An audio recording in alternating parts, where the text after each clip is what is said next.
Ladies and gentlemen, if you're watching this podcast or any podcast like it, chances are you at least consider yourself somewhat of an athlete. And chances are you like to be at least somewhat enhanced. And you can't say enhanced athlete without saying Dr. Tony Huge in the same sentence. Tony's been on the scene for a while now, and he's been famous, or one might say infamous, for pushing the limits of experimentation in the worlds of performance enhancement and anti-aging. Tony is a wealth of information, and his knowledge is only expanding and growing with his interests over the years. Ladies and gentlemen, this is the DDT Method podcast with Tony Huge.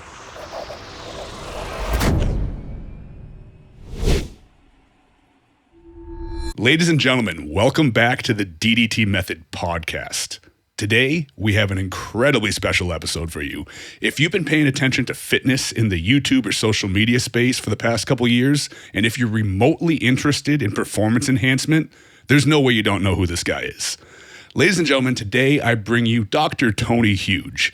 Tony has been a pioneer in the realm of human enhancement for quite a while now.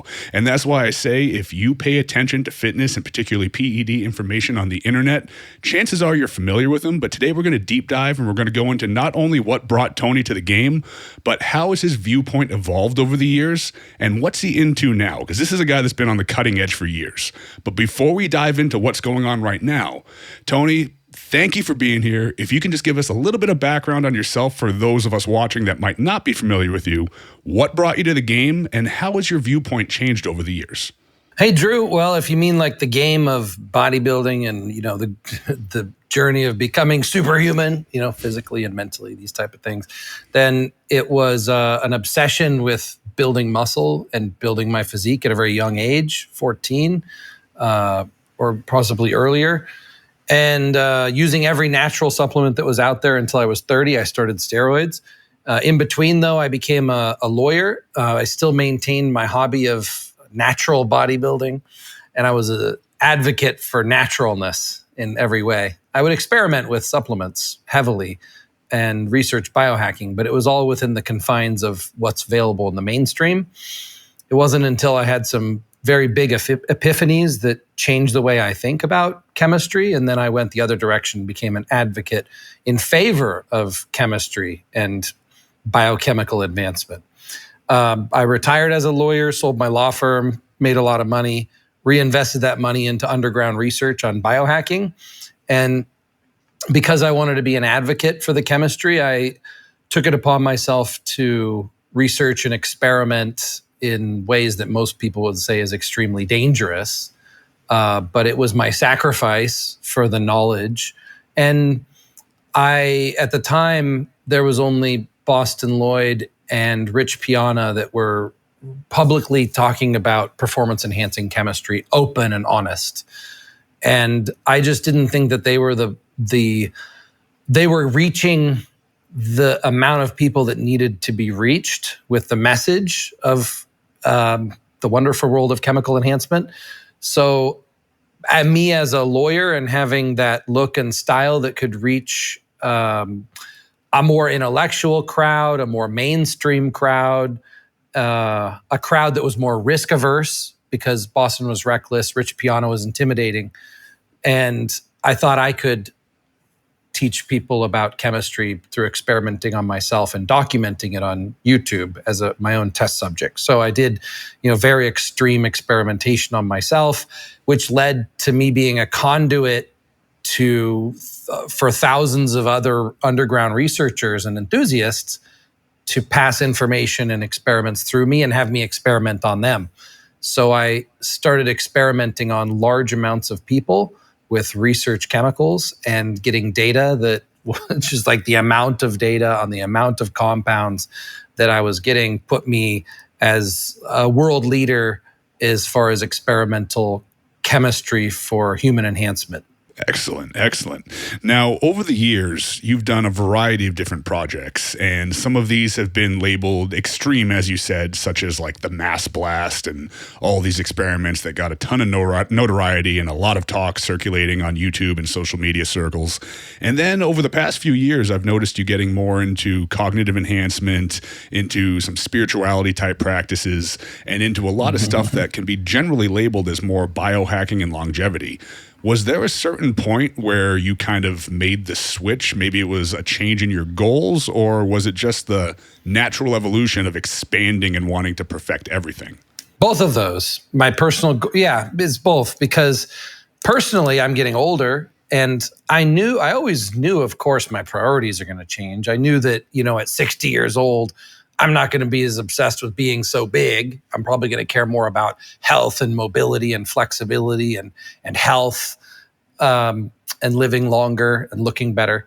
So I knew that. That's easy to predict. So I did the mass blasts and I did the extreme bodybuilding at an age that I think it was young enough to be healthy to do that. That was around when I was 30, 35 years old. I was blasting really hard. And now I'm 42. So now, it's there's not as much of a reason for me to be, huge and vascular all the time. And my mental at the time.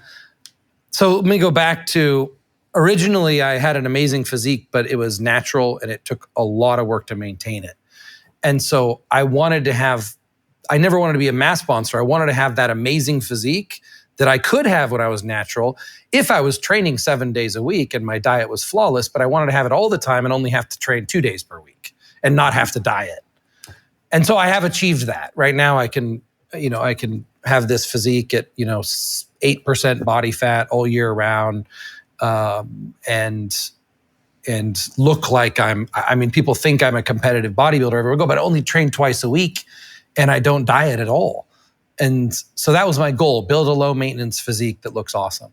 But then after I attained that, then it's like, what's next? And the next thing I wanted to fix was my mental performance. And I knew I was much smarter when I was younger, when I was a lawyer and my brain was constantly stimulated. And then when I retired from law, I had less mental stimulation and aging, and also I have the genes for early onset Alzheimer's, which I was experiencing symptoms for. And then I had a concussion previously, and then I had COVID, and I let it go too long without treating myself, and ended up with permanent brain fog from that. So I had to fix my brain. And then after that was fixing my spirit, the spiritual biohacking and sexual biohacking, and also fixing my relationships. So fixing not just cognitive performance, but things along the lines of neurotransmitters, and also fixing the other people around me so that everybody's resonating at the highest frequency possible. And that means like my girlfriends. And then the other challenge is, a lot of things come from childhood trauma or where we have a deficit in something and then we overcompensate. So when I was younger, I didn't think I was going to have a girlfriend, and that I was a nerd. And then as I got older, okay, I could have a girlfriend, but then it was like, okay, how can I have 2? Can I have 3? Can I have 4, 5, 6, 7? So then that was just another path, another challenge to attain. And then I noticed that everything I want to improve or everything I want to do in life, there's a place for chemical enhancement to make it easier, to go further, to make it faster. And I went from this other extreme of trying to build my physique as a natural for 16 years and noticing that in the beginning, the progress is very fast and then the progress slows down over time. So I realized life is short and there's a lot of different goals I'm sure I'm going to have in the future. Maybe I don't even know what my future goals are going to be, but I know that if I want to accomplish as many of them as possible, I have to do them faster. And just like an athlete who uses performance-enhancing drugs to be better for a competition faster or go further, I do that with every element of the human experience. Yes. Well, to me, it really seems to go beyond just comparison to an athlete. Maybe it's just comparison to the avatar of a high achiever. You see challenges, you have things you want to accomplish, and you want to accomplish them in the quickest, most efficient way possible. Conquer and move on, if you will. So when you have this lens where you can view chemical enhancement not as this scary thing, but as this potentially uncharted yet very possible water to kind of tread through, it just gives you more tools at your disposal to do just what your goals are, to conquer and move on. So it really seems to me like that's been kind of like the model of your entire life, of taking on a challenge, conquering it, and moving on. And in a lot of ways, I feel like part of your success is because really, despite the fact that you do a lot of things like really to the extreme and really big, and you put it all out there on the internet and you want to be that guy where you can be the example, you really are the avatar of the person that consumes your content. We want to become absolute overachievers. We want to conquer. We want to move on to the next goal. And a lot of that's reflected in similarities that I see with the guys that get deep into this, where we start with, let's research creatine. Let's find the best creatine. Let's take 5 grams of creatine. Let's turn that to 10. If 10 works, let's turn that to 20. Let's read a little bit more. They say you can't go over 20, but I'm reading that there's a benefit if I go to 30. And then that evolves into probably some pro-hormones. That evolves into maybe some SARMs, maybe some gear, maybe some growth hormone, maybe some insulin, maybe some peptides, et cetera, depending on the goal. So I see that a lot. I think there's a lot of guys that I work with and I do consult calls with, or just collaborate with or speak to, that go through that same path. And then they hit kind of our age group, late 30s, early 40s. And I noticed that there's kind of like a fork in the road. And some of these guys are trying to cling on to the extremes. And I was right there with you. Early 30s, I was blasting insulin. I got up to 280 pounds. I wanted to be the biggest, baddest motherfucker on the planet. I was training pro bodybuilders. I had to at least be bigger than them if I didn't look like them. And it was awesome. I loved every minute of it. I have no regrets. As I started approaching 40, it became like, all right, let's just double check, make sure I didn't do too much damage. I was always cautious, but let's get our scans. Let's fix all these organs. Let's make these perfect so I can quell that anxiety. Hey, I feel pretty good. How do I feel better? Let me get faster. Let me get leaner. Let me get smarter. Let me get all this. Did you find any sort of issue or hang up with that transition from the more surface level cosmetic, biggest, baddest on the planet into let me just perfect everything, let me be more of the biohacker? Because for me, I find it's a perfect transition, and it's just this awesome outlet for my kind of creative and I guess I could say adventurous aspirations with my own experimentation. And I see that with a lot of guys. But a lot of guys are having problems giving up the whole, I want to be Branch Warren, I want to be Jay Cutler. How was it for you transitioning? Wow, I have a lot of thoughts about what you said. But the first thing that comes to mind is that I guess when we are younger, we care more about what other people think. And so we may prioritize things where, the reward is how other people see it. So building big muscle, yeah, we get to hold, of course, it feels amazing. I don't want to feel, if I go natural and I come off everything and I don't train, I will feel weak and I will feel small. And that's an internal feeling. And I don't care what the world thinks about it. I feel small, not seeing myself through their eyes, but just my feeling of my own body. So I think when we're younger, we're competing with other people as far as how other people see us. And then when we get older, you just don't care so much about what other people think or how other people see. We care more about how we feel. Like when we're alone in a room, nothing else is there judging us. We're not competing with anybody else. Like, how do I feel mentally, physically, spiritually? I think that's the transition. And I like that. I mean, I actually, at a fairly young age, I started caring less about what most people think than most people do. That's why it allows me to do crazy stuff, and people label me as crazy, and that's okay. But it's especially nice, even getting older and just not caring at all whatsoever what anybody would judge me about, and then being able to shift any energy that would have been spent on that towards myself, my inner self, and how I feel and how I think. So no hangups about that. It's a natural transition. And I'm always trying to think and talk to older people, like, what is my perspective going to be at the next stage? Because I don't want I don't want to do something at this stage of my life that's going to compromise what my goals might be at the next stage, which is why it was interesting when you talked about you have no regrets about being 280 pounds bodybuilder. That certainly that has health consequences to it, but I also feel the same. Like I wouldn't have taken back anything I did as far as building huge muscles and pushing my body to the limit. Like for that chapter, that's what I was supposed to be doing.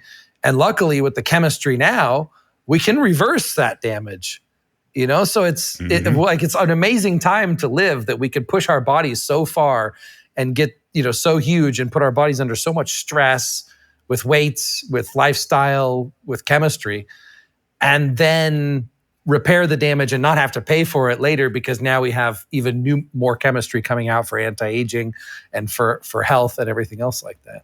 So yeah, I have no regrets also. And actually, I probably will do another mass blast in the near future, and I probably will compete again.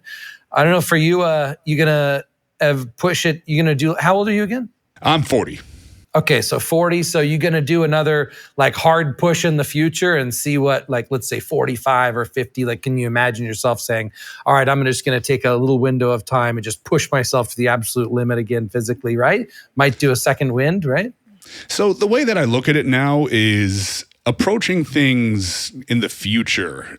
I'm going to have so many more, like you were saying, tools at my disposal with everything that comes out. So will I ever be 280 again? Probably not. I don't really have a desire to be, and that would take a while.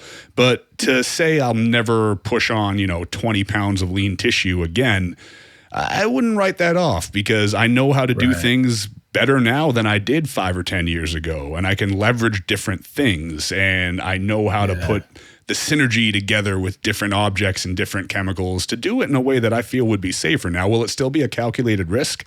1,000% absolutely. But as technology progresses, as my knowledge progresses, as I get to spend more time out of my weeks speaking to people like you and learning and picking your brains more, I'm going to come out of this with way more tools than I came into it with. So there's no reason not to. And the thing that I still do is I'll do experiments a couple times a year to try and maintain my body mass around 200 to 210 pounds and just get as lean as humanly possible. I'm in the middle of a project right now where I can see if I can get contest prep lean over the course of 6 months without adhering to a super strict diet, utilizing tools like mitochondrial peptides, less harsh fat burners, different growth hormone peptides. And it's been a very steady amount of very measurable progression. So let's get into that a little bit, because I feel like in the advanced age of chemical enhancement, the one thing that we've opened the door to recently is about 1,000 different areas of fat loss and fat loss potential. That's almost the low-hanging fruit because we have 1,000 different ways we can attack this. In terms of the busy entrepreneur, the recreational gym goer, or maybe the former bodybuilder or even the current bodybuilder that wants to take advantage of some of this new advancement in chemical technology to get shredded, what are your favorite newer fat burners or fat burners that have stood the test of time? What's Tony Huge doing now if he wants to get completely diced? So, if I want to take it from where I am right now to being stage ready, because I'll tell you what I take now, but then I'll tell you what I would take in addition to what I'm taking now to go from 8% to 6% body fat. Yohimbine would probably be the number one that makes by far the biggest difference, because I have like no fat on my arms, my shoulder, my delts are shredded, my upper abs are shredded, but my lower ab fat, there's still like the only fat on my body is like on my glutes and my upper abs on my lower back. And no matter how hard I would train or diet, those would still be extremely stubborn without chemical enhancement. Like, people just absolutely kill themselves to lose that last little bit, but they don't need to, because you can use things like yohimbine. Yohimbine's not the only one. Yohimbine, synephrine, clenbuterol to a lesser extent. These are the three that would probably most effectively lose that little bit. But what I take on a daily basis right now is 5-amino 1-MQ, SLUPP332, mirabegron, methylene blue. I will take some caffeine, but it's usually a small amount to be synergistic with other things. I'll take modafinil, mostly as a mental performance enhancer, but it does burn more calories and is a mild appetite suppressant. And tesofensine also just burns more calories 24 hours a day, and then mild appetite suppressant. And growth hormone. And I'm going through if I'm standing in front of my supplements, then I would probably name a couple more, but that's probably the basics of it. Yeah. Well, my confidence just shot through the roof because that's literally exactly my kind of like maintenance stack right now. So the only thing I'm not using is a tesofensine, just because I'm very sensitive to stims, and I want to utilize that when I'm not doing any modafinil and I'm not doing anything else that's going to rev my heart rate up at all. But I've read a lot about it and I know how it works, so I'm excited to use it. But that might be the only thing I'm taking in addition to that is retatrutide. So when I pull the reta out, I was thinking about putting the tesofensine in. Going back to yohimbine, because that one's low-hanging fruit. That's one that's been around for a long time. It's available basically everywhere, and it's not even expensive. But this stuff lights up stubborn body fat like crazy.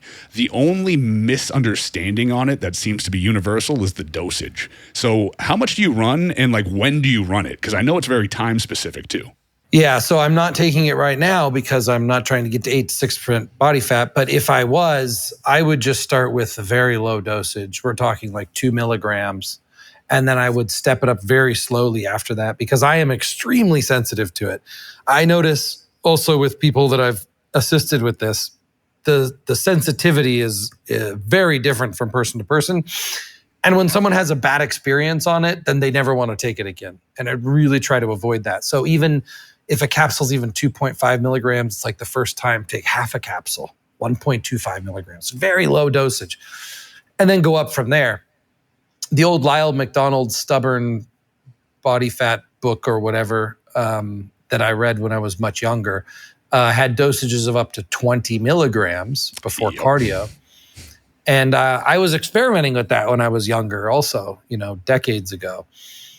And I think when I did my bodybuilding competitions before, I could get up to 20 milligrams, but it was rough. And it took me time for my body to acclimate to it. But when I did get up to 20 milligrams before cardio, it was like the ab fat just falls off.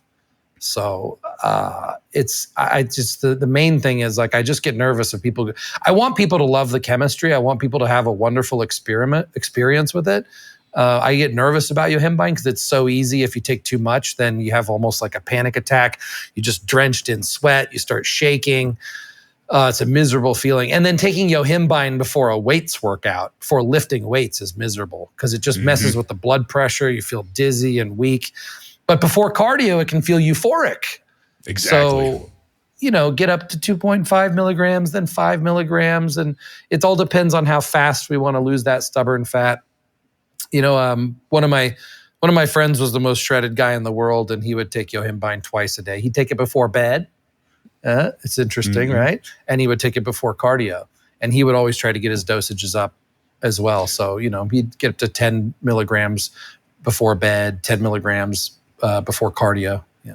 The way I always kind of say it with yohimbine is you got to look at the supplement industry right now, because the mainstream supplement industry 20 years ago was wild. One of my first jobs in my late teens, maybe 20 years old, was working at a vitamin shop. And this is 2004, 2005. And half the stuff still had gear in it. It was fantastic. So it was one of those, not the healthiest thing on the planet to be taking something you have no idea what it is. You're taking protein powder with andro in it. They had the pro hormones everywhere. At GNC they had them. Yeah, the pro hormones. It was basically steroids with an extra molecule added that your body would cleave off, methylation, and then boom, you actually got an oral steroid. Yeah, that was back in the day, and even going forward a little bit into like 2010, 2011, I actually worked for WWE as a performer, and we were drug tested, but we found out that these pro hormones would clear our system really, really quickly,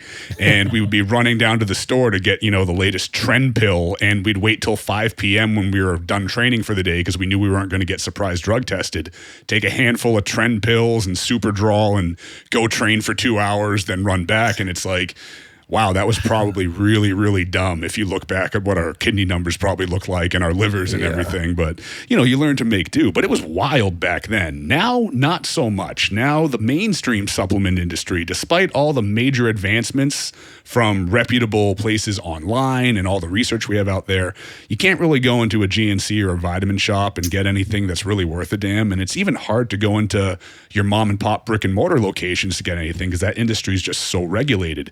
So I tell everybody, if you go to a vitamin shop, a GNC, a mom and pop bodybuilding shop, and you just look at every fat burner, turn the label around, every single one of them has yohimbine in it.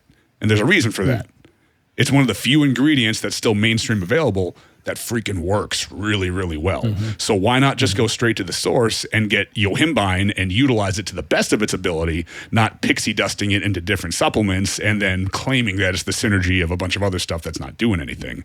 I want to change gears a little bit, staying in the fat loss category, but going into these more small molecule based mitochondrial and just different types of things that work outside of just metabolism or yohimbine shuttling blood to stubborn body fat and receptor sites and whatnot. Let's talk about the two you said you're taking right now, the 5-amino-1-MQ and the SLU-PP332, because they're starting to get really, really popular, but there's still a lot of people that don't understand them. How are you dosing these? What's the frequency of use? How long are you taking it for? What's like your secret formula for those? 5-amino-1-MQ, I probably average recently 100 milligrams per day, which is 250 milligram capsules. Usually it's like one in the morning and one in the afternoon. And then I cycle off maybe like every 4 weeks. Then I take 1 week off. And with that, I feel like I'm getting a little bit of fat loss, body temperature increase, very mild. And mainly it's not just for fat loss. It's actually probably 80% of why I take it is just to increase NAD levels for telomere lengthening and for anti-aging purposes.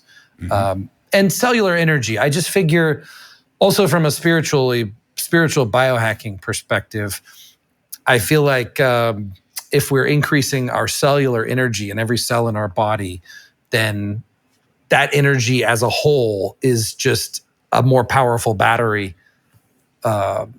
I haven't connected it scientifically to the increasing the energy and to spirituality and figuring out how scientifically that can be calculated, but I feel it. I feel like I'm more charged, feel like I have more energy, more life force, I guess you could say. And then with the SLU, taking about 250 micrograms, I think, per pill, and taking 2 per day.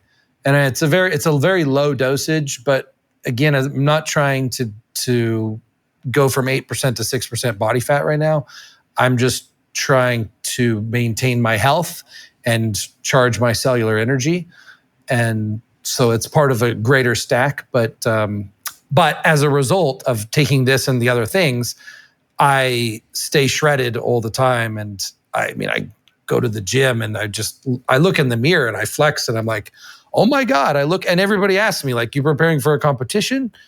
But it's just because there's like no fat. It's like these supplements have just gotten rid of all the millimeters of fat that would have covered everything. And you just see skin and muscle in the gym. It's pretty amazing.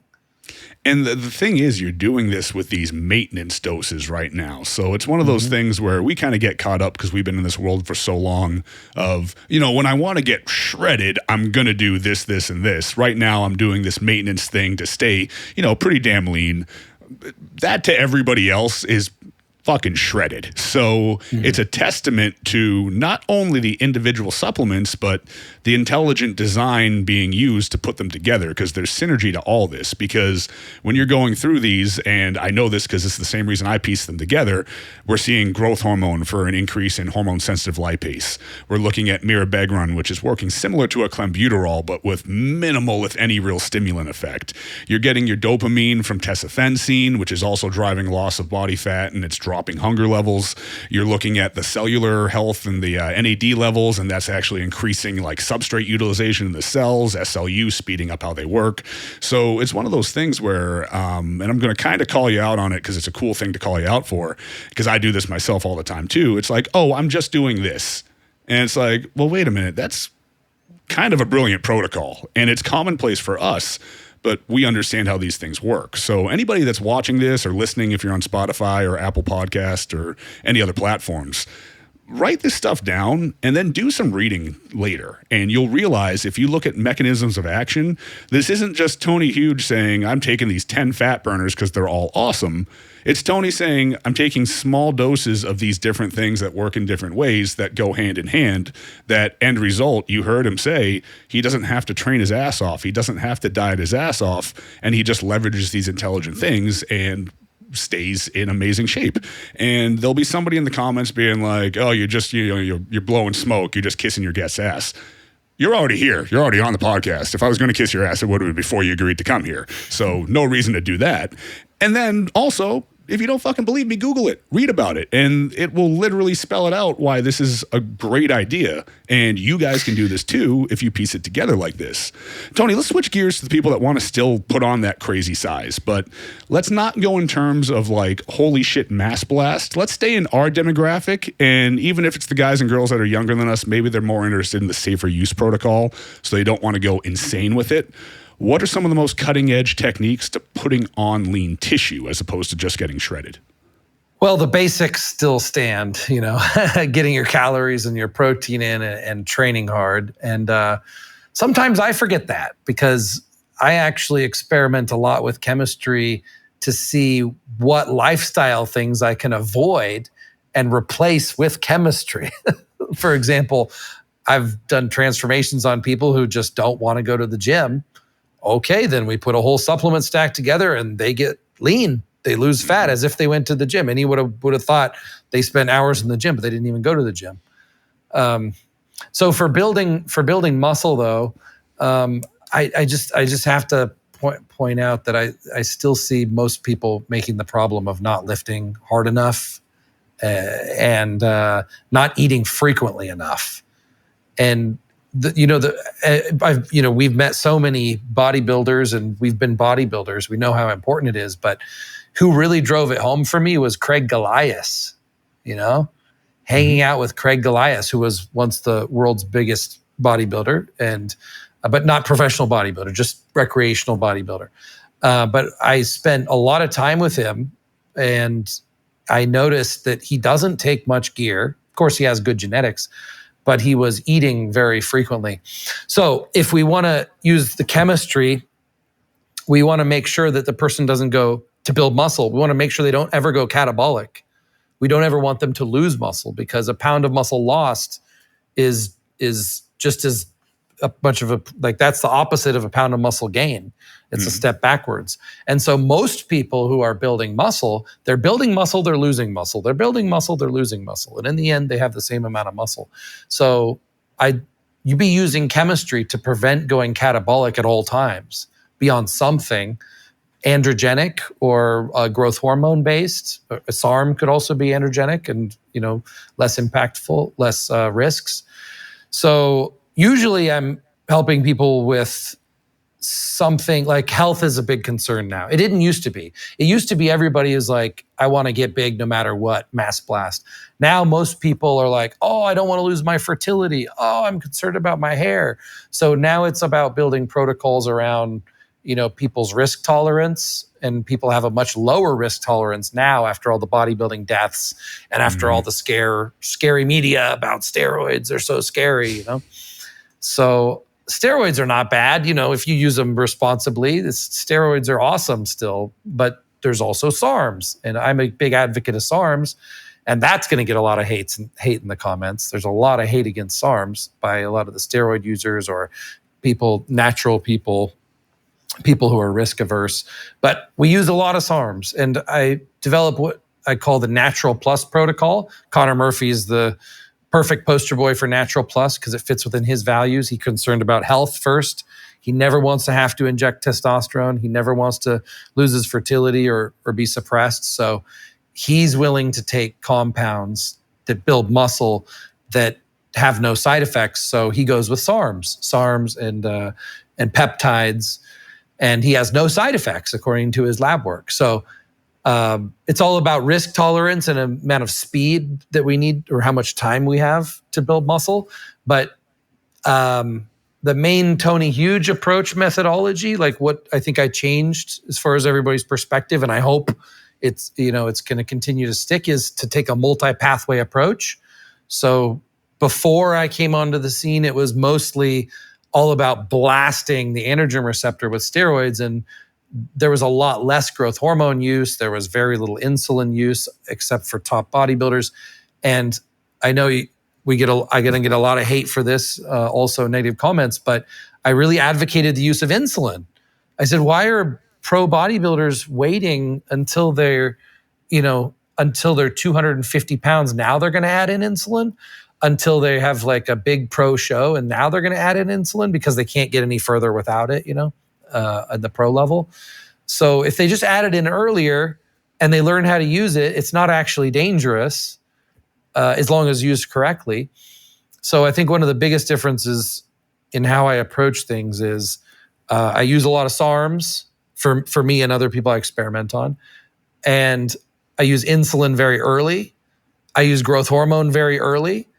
And I don't think that people need a lot of time as a natural before they start becoming enhanced. I think there's low dosages of safe compounds across multiple pathways that they can use in synergy early on and get very fast results for building muscle. Yeah. I love that you brought that up about insulin as well, because it's come up a few times on the podcast over the past couple months. And it's something that I've always viewed as the poison's in the dose, as with most things. But the real poison is in the misinformation, because whenever you hear a horror story about insulin, 9 out of 10 times it boils down to the same exact thing. Somebody was taking growth hormone first. When they needed 20 or when they needed 10 units of growth, they would draw to the 10, or when they needed, I think it was, no. When they were taking growth, if they needed 5 units of growth, they'd draw to the 50, because that's how they would mix it. 55, 5 units. Then it comes time to take 5 units of insulin or Humalog, let's say, and they draw to the 50 because they're like, oh, I'm taking 5. They end up taking 50, and then everything's all out of whack.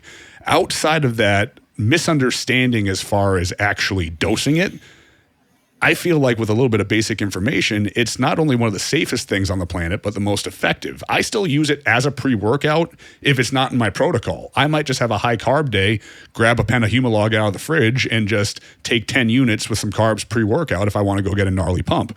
Maybe that's not the best usage of it, just once in a while for a pump. I'll be the first to admit that. But my point is, it's a very safe compound when you know what you're doing.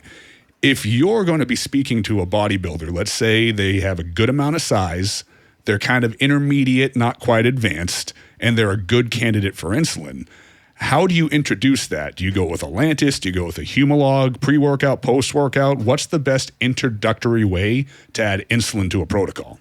It depends on how high maintenance they want to be. If they're willing to be high maintenance, then using short-acting insulin before their biggest windows of meals and training is awesome. But, that gets complicated. It's so many injections.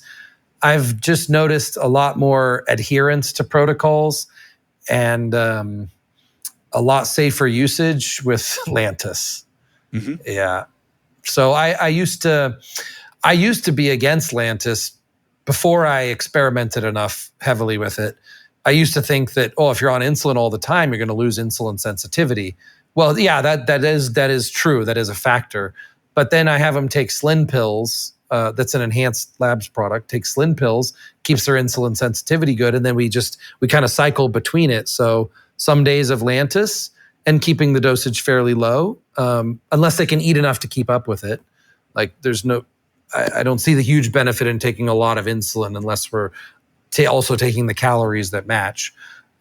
But a little bit of insulin, 5 days, like Lantus insulin, 5 days per week. And then on the days off, use Slin pills, keep blood sugar low and reset insulin sensitivity. Then we're not going to actually lose any insulin sensitivity. So we could actually run that.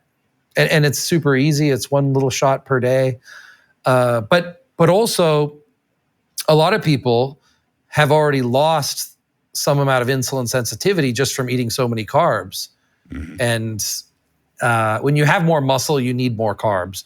But then sometimes we could eat too much carbs. And then when it spills over, every time that happens, now we're going to lose some amount of insulin sensitivity. Our blood sugar is going to be elevated. And so then we use the Slin pills to bring it back down and keep insulin sensitivity.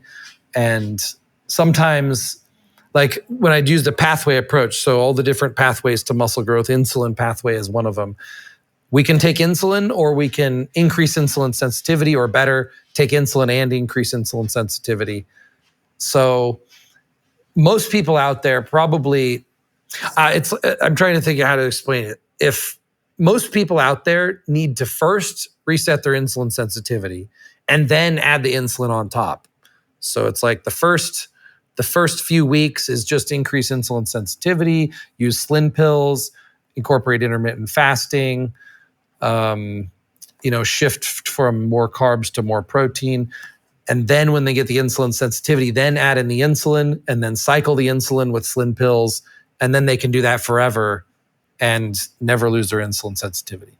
Because it's totally useless to take I had bodybuilders taking 100 units of insulin per day, and they can't put on muscle at all because they lost their insulin sensitivity. So step 1, insulin sensitivity. Step 2, add insulin usually. So if you're saying in your experience, most bodybuilders tend to have some issues with insulin sensitivity, which I would agree with, would you say that most bodybuilders or most people in general can benefit significantly from utilizing a GDA like a Slin pill product? And what would they see as a result of that if they just added that in and changed nothing else? There's one the most extreme example is just, you couldn't possibly get a more extreme example. 320-pound bodybuilder, one of the biggest bodybuilders in America. I took him to the laboratory, tested his insulin sensitivity. It was horrible. He would have been dead within a few years for sure, based on that and a number of other things. Because when insulin sensitivity is off, also then a bunch of other things. It's a cascade of health problems that come after that. And he couldn't put on muscle, and he wasn't even getting pumps like he used to be, and he couldn't budge. His body weight couldn't budge. So then we fixed his insulin sensitivity with the Slin pills, and then all of a sudden he can get a pump again. His muscles are fuller. He's more vascular. When he eats, instead of feeling bloated and instead of gaining fat, the food would go straight to his muscles again. And he hadn't experienced that in years. He'd been going years. He went 2 full years training every day, dieting perfect, and not gaining a single ounce of muscle. 2 years. And then we fixed it, and he jumped up 10 pounds in just a few weeks. Like, his muscles were starving. His muscles just, they're so huge from before, but they were just starving for more nutrients. He was tearing himself down every day training, but his muscles couldn't absorb enough calories, carbohydrates, and protein to build anything beyond that. And so, yeah, for him, like, he kept taking more and more gear. He's like, oh, I need 2 grams of gear, 3 grams of gear, 4 grams of gear. He's still, after 2 years, not gaining muscle. And then we added in the Slin pills, and a few weeks later, he's up 10 pounds. So it's just a perfect, most extreme case study that the body's like a chemistry equation, and you have a rate limiting step. You have one muscle building pathway that is damaged. And if you don't fix that, then it doesn't matter how much attention you give to the other pathways, you're going to be held back by that one pathway. And the insulin pathway is a very common pathway that's broken for a lot of bodybuilders and a lot of Americans, because just Americans eat, such an unnaturally high amount of carbohydrates. So their insulin system is usually broken. Well, I think approaching things in this multifaceted, different pathway way of looking at things that you've established over the years is one thing that if anybody's listened to this and they want to take one item away from this, let's be real, they're probably going to take one of the drugs that we mentioned and go research that and utilize that. And awesome, I want people to do that. But I think one of the most important things they could take away from this podcast is just this mindset of analyzing every different pathway, like you were just saying, because we'll use this guy as the example. The anabolics pathway was obviously beyond optimized. I'm sure training and diet was where it needed to be. Growth hormone, insulin even, those things were all basically optimized. But in that insulin pathway specifically, what you end up seeing is insulin sensitivity being the issue. It's like trying to get a bunch of people from point A to point B, but point B, the front door is locked. That insulin sensitivity is so bad that you can't shuttle anything into the muscles, which lo and behold, this guy probably invested God knows how much money into different brands of GH and gear and all the food in the world, plus the time and effort. And then the Slim pills, which I will vouch for those because as a GDA, they're phenomenal. I've taken them before. Not the most expensive supplement in the world. And that's all it took to kind of move him on to the next level because that was the pathway that he needed to optimize. Let's change gears a little bit from muscle building and let's go into the cognitive enhancement realm, and we'll kind of circle back to a couple things you mentioned in the fat loss discussion, just because these things can be multifaceted. How are you utilizing the modafinils, the tesofensines, and what else do you kind of put into play? I know you mentioned methylene blue, but do you ever use anything like Noopept or Kratom or any of the other popular just needle movers in terms of focus, energy, mental acuity, stuff like that? Yeah, I experiment with a lot because every single day is another experiment. Even if I find the perfect protocol one day, I will still change it the next day because I want to know what another combination does or what another dosage does or what another compound does. So with questions you asked about each one of those, Kratom, I do use that once in a while. And do you want me to like give a quick, just a quick note on what comes to mind when you say that? Yeah. How about some of your favorites and a couple bullet points on them? Yeah, with Kratom, I really like it sometimes and sometimes not so much. It seems very different, strain from strain, my experience. And there just is a lot of other variables that affect how it affects me. So I know some people take it and absolutely love it, and then some people take it and they absolutely hate it. And I don't want anybody to hate any compounds. I want people to keep a really open mind and experiment with this stuff and have a good experience. So with that one, I'd say just use a really low dosage, try different ones, under different combinations and circumstances. I noticed that there's a wonderful synergy between Kratom and caffeine, for example. I'm not a huge fan of caffeine, but there's some things that, a low dose of caffeine, awesome when combined with certain things. Kratom is one that is just very synergistic, work very well together. Then you mentioned another one? Just some of the ones that you take every day. Let's go into what you like. You said Noopept. Noopept is another one, yeah. Noopept, what I noticed, I first started taking Noopept 12 years ago at my law office. And yeah, actually, at the time, I had all of the research chemicals of all of the different racetams in my law office I was experimenting with. And so, the brain, my brain would get fatigued and tired. So I would take Noopept and it would instantly, the fog was gone and my mind was clear. Kind of like what we use nicotine for, all similar to a nicotine, sort of mental clarity and sharpness just instantly. But then if we don't take enough choline with that, then we have a crash and a headache after it because it burns through a choline in the brain. So I always took it with alpha GPC or CDP choline. And then I didn't have that crash. I use it once in a while, but for me, it doesn't really have as many long-term benefits. So there's ones that I take for acute benefit and there's ones that I take for long-term benefit. So if I jump back to what I take like daily or almost daily for long-term benefit, it's dihexa, NSI 189, lion's mane, fish oil, and magnesium. Which is a great combination. What do you think of the dihexa? Because that one I can only take a few days a week because that hits me like a ton of bricks. Yeah. Does it actually give you some brain fog if you take too much, or what happens? What I find is that I will be on fire for probably 6 hours. And then around the 7th or 8th hour, it's a little bit of like a brain fog, kind of like heavy-headed feeling. It almost feels like if you consumed a lot of THC and the high just went away and your brain's just kind of buzzing a little bit on the way down. So I wouldn't call it a crash, but I'm really ready to stop learning or working once it wears off, if that makes sense. Yeah. What, speaking of THC crash, what do you do about that? Because that same thing happens when the buzz, when the high wears off, and then it's kind of like this feeling. Like, I don't like that there's some wasted time there where you're not having the benefits of the creativity and the mind expansion or the focus, depending on what you're using it for.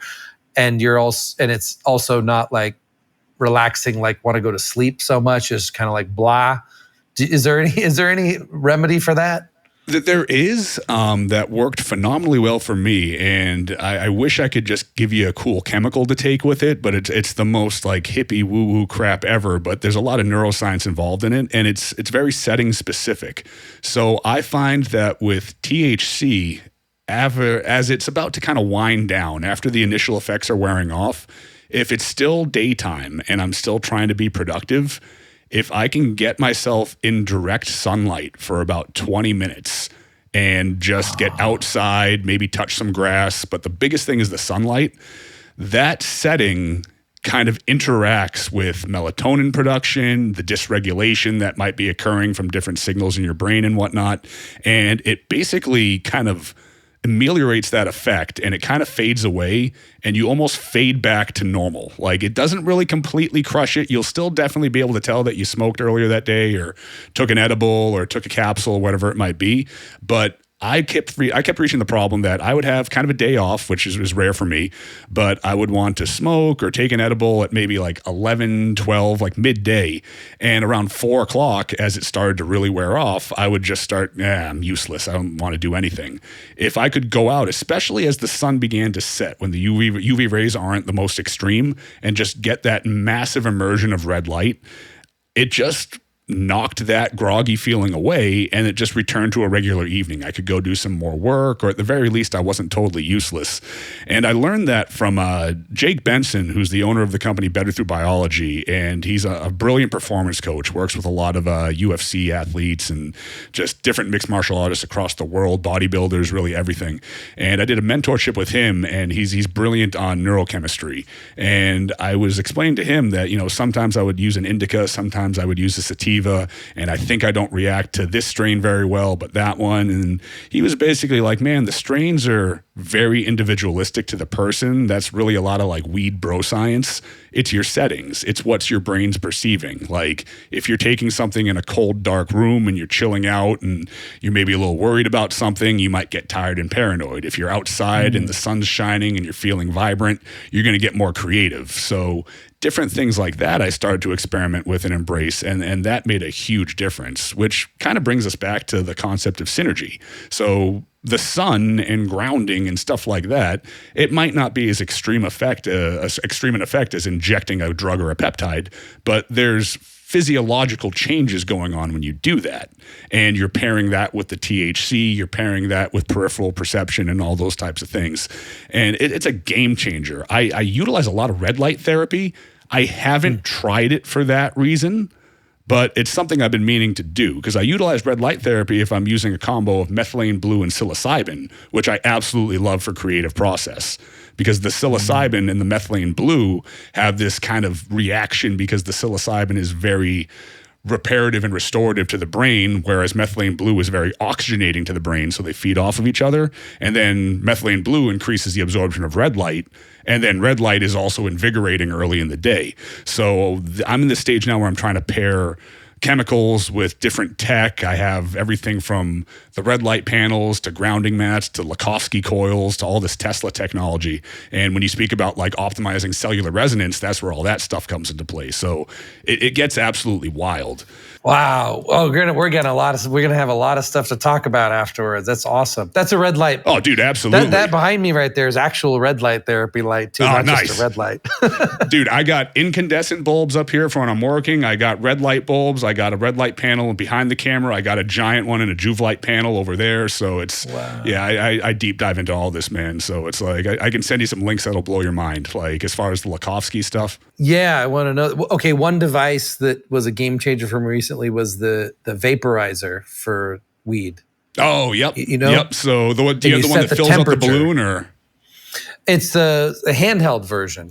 It's all right. Stores and Bickel Venti. And yeah, I didn't realize that the different terpenes, which all have different nootropic or psychotropic effects, burn at different temperatures. Right. So like there's parts of the weed I wasn't even experiencing before, because by using fire, I was burning some of the terpenes that now I'm getting through the vaporization.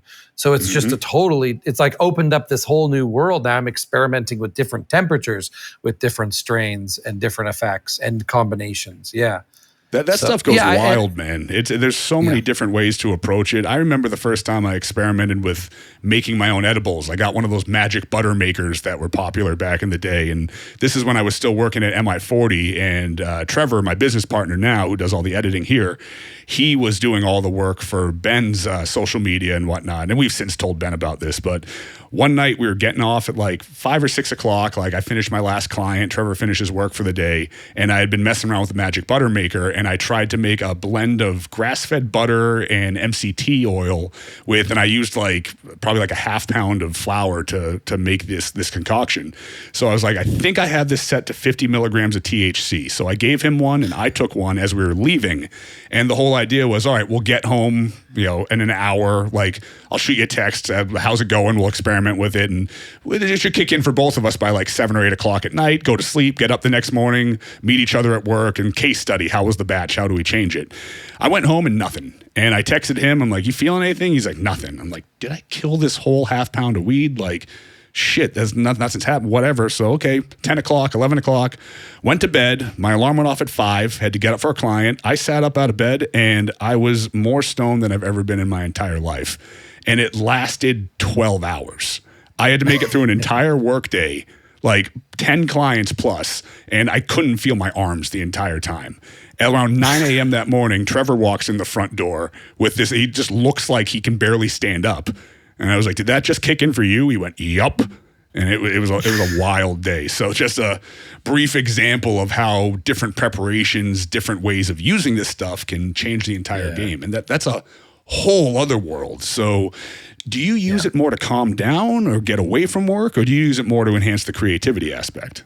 Oh, lots of things. The country I'm in right now, it's legal, which is rare for this side of the world. So that's one of the reasons I love being in this country now. And it's also very cheap, very accessible. I use it before the gym sometimes, because if I want to I don't really need to work out that much to maintain the physique, but I should work out more for health. And sometimes it's therapeutic and feels good. And so if I smoke weed before I work out, I'm so much more connected to the muscle.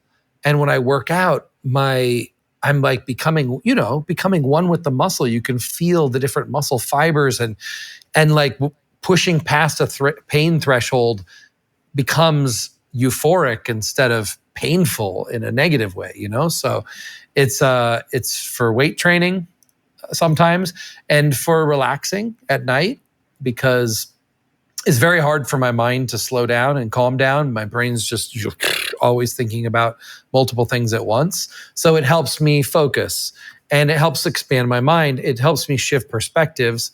One thing I really like to do a lot that's, I think, much more rare is I like to try to change my perspective completely and see something from a totally different angle, from someone else's perspective, from a different culture's perspective, from a different religious perspective, all kinds of different perspectives. So weed helps me do that. And it also helps me become more empathetic. Yes, I was just about to say that. It enhances empathy like crazy. Yeah, and I do have about 7 girlfriends, and 5 live with me. And, our masculine brain and the feminine brain are so completely different. It is so hard for women to understand men. It's even harder for men to understand women. But when I smoke weed, I can see their thoughts. I can feel their thoughts. I understand them, and I can serve their needs so much better. So at the end of the day, after I'm done doing all of my work and then I can shift to then taking care of their needs at night, emotionally, physically, spiritually. And without the weed, it would be very hard to do without it, because I'd have to admit, I don't think I would have ever understood female psychology as well as I do without weed allowing me to be empathetic and understanding their feelings and their perspective. Well, I think it all comes down to approaching it like anything else. It's a tool. And people fire off about kratom as well, because that's very polarizing. And again, like any tool, certain tools can be utilized incorrectly and they can be harmful, some more than others. It's easier to mess yourself up with abusing kratom the same way it's easier to mess yourself up taking too much insulin than it is taking too much testosterone. So all of these things are tools that need to be respected but can be utilized as long as you're doing your due diligence and researching them and utilizing them the right way. And then as we get into like the tech world, and we'll have more conversations about that in the future as far as like cellular resonance. I took a trip up to Virginia to learn all about Lakovsky coils. I bought a pair of those, and all these different things, all these as far as technology to incorporate with all the biohacking drugs and peptides. And give me a couple of weeks to learn more about that, and I'll be an expert in that realm, hopefully. But if I use the right chemical enhancement on my brain. But let's go into really quickly before we wrap things up. What's on the horizon? What's coming up that you're most excited about? Well, with all of the girlfriends, they're basically test subjects as well.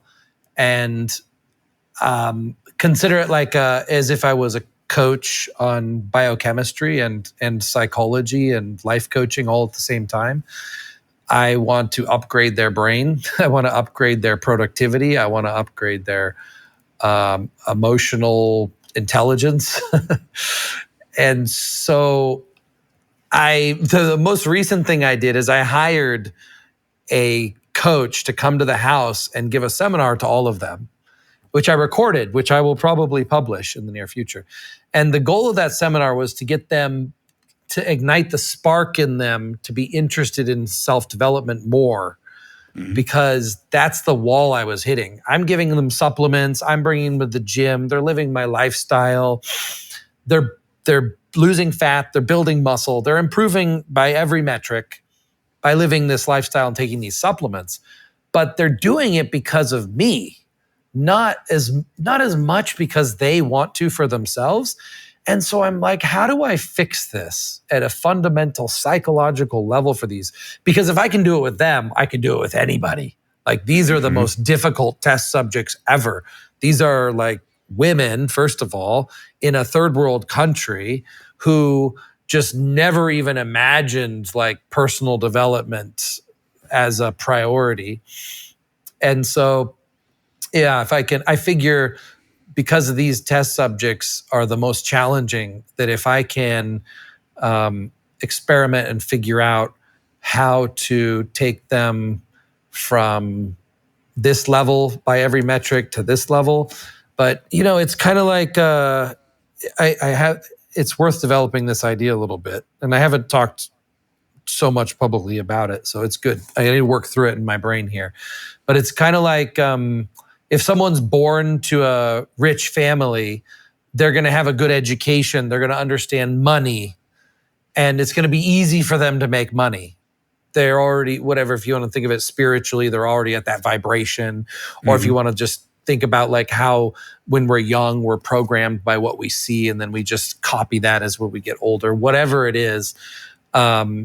if someone is born in a disadvantaged situation, in a situation where, there isn't money, there isn't success, there isn't education, like as a man, like we have it a lot harder because we have to work harder to establish ourselves to attract a woman than a woman does to attract a man. Like, so we have to do self-development, right? But the women don't have to do self-development. And so if they grow up in this, in the lower class of society and they're women, it's like really hard. They can act, they can pretend, they can, conform to their mate, but it's not really changing their fundamental psychology and reprogramming it to the depths that I'm interested in. So I'm trying to reprogram that. And it takes a combination, like you said, of combining things like sunlight plus the chemistry, or, the biohacking devices plus, different molecules. It's the same thing. It requires the psychology, it requires the chemistry, and it's working. And so I want to push this further. I want to see what they're capable of. But it's possible. I have to admit, I might just say this isn't worth it anymore. It's too much work. But as long as I see progress, and the value that I get from this is like when I did the mass blast on myself, and then I did the mass blast on hundreds of other people, the amount of data and information I got from these experiments is amazing. It's like, it's not that kind of information wasn't available. It's not like someone really wrote enough, in-depth books about it or anything. I had to just experiment, discover myself. And that's the same thing I'm doing right now with them. And then for myself, it's like I said, the spiritual biohacking, similar things that you're working on. And we all carry with us, certain traumas and things. So still working through those myself. So it's a lot of personal development stuff, but it's fixing things people tell me that are impossible to fix. Like one girlfriend, all my friends meet her, everybody meets her and say, that is an impossible case. There is no way you can ever change that woman. Not going to happen. There's no amount of chemistry, lifestyle, coaching, or anything that's going to change what that woman is. And now that woman is a completely different person, better in every possible way. And I achieved the impossible. And so that's what I keep doing. I keep taking impossible case studies and then leveraging experimental chemistry across every possible pathway, combined with all the lifestyle approaches, psychology approaches, and seeing if I can do the impossible. Because somebody's got to be the first to do it before anybody believes everybody will still say everything I do is impossible. Like having 7 girlfriends, for example, they say it's impossible. But I made it possible, or a mass blast, build 20 pounds of muscle in 20 days. They say it's impossible, but I made it possible. It's just a lot of, the reason I do it is because an obsession for maybe proving what other people say is impossible to be possible, and then using it as an example to open up people's minds so that people stop being so closed-minded and start considering that more things may be possible. And then instead of demonizing the chemistry, to accept them, as you said, as tools that if used properly can enhance our quality of life. So that's my mission. It's what I'm working on. It's what I've been working on and I'll keep working on. And so it's just different human attributes I'm trying to improve, different difficult case studies. And then someday it translates into, other discoveries of new compounds or protocols or coaching. Because if I've taken an impossible case and then, I just one more example, an impossible case that popped into mind is like there's a guy I coach that he looks like he's physically disabled. He looks like he has no muscle, couldn't possibly build muscle. The guy's been training forever and there's no muscle. And I'm like, well, I know what I think what happened is that when he was in his mother's womb, he didn't get enough protein. His mother's vegetarian and he grew up vegetarian. And so he's got IGF-1 deficiencies, androgen deficiencies. So yeah, most people would say it's a crime to mass blast him. I say it's a crime not to, because that's depriving him of being able to become who he wants to be. And we did it, and he's healthy. There's no side effects, and actually completely transformed his physique into something that people would say is impossible. So yeah, more impossible things made possible. And that's why I'm especially interested to hear, as your ongoing discoveries of these new spiritual biohacking devices and energy machines. And that's exactly because also the reason why people think that a lot of these things are impossible is because they don't realize the technology that's available. And we have technology through the chemistry and also these devices that you're mentioning. So the requirement for me to be able to do what's impossible is to make myself aware of all the available technologies, even if they're experimental, even if they're dangerous, and to use them and find out what really works and what's really possible. And the fact that some of these things haven't been scientifically proven yet, anybody that wants to utilize that as an excuse not to look into it, I'll call you out right now. That's a cop-out, because 100 years ago, we had no way to measure hematocrit in the blood. So is that to say that 100 years ago, hematocrit didn't exist? We just couldn't measure it. 100 years from now, we'll be able to measure 1,000, 1,000,000 things more than we can measure currently. So there's no reason not to experiment and look into it. Tony, I'm psyched to continue to watch what you do and what you innovate. For anybody now that's just following on and just catching on to what Tony Huge is and what Tony Huge is doing, where can they find you? Where can they follow you to keep an eye on what you're up to? I'm going to start posting a lot more to YouTube very soon. But right now, there's the most amount of content on Instagram about me. So Tony.Huge, the Instagram profile, is a good place to start. And then look forward to, I'll launch a lot of new YouTube videos coming up starting a few weeks from now. Many new YouTube videos coming. Awesome. We'll be looking forward to that. Tony, it's been an absolute pleasure. I appreciate your time and your information, and we look forward to having you back here on the DDT Method podcast. We'll see you guys next week.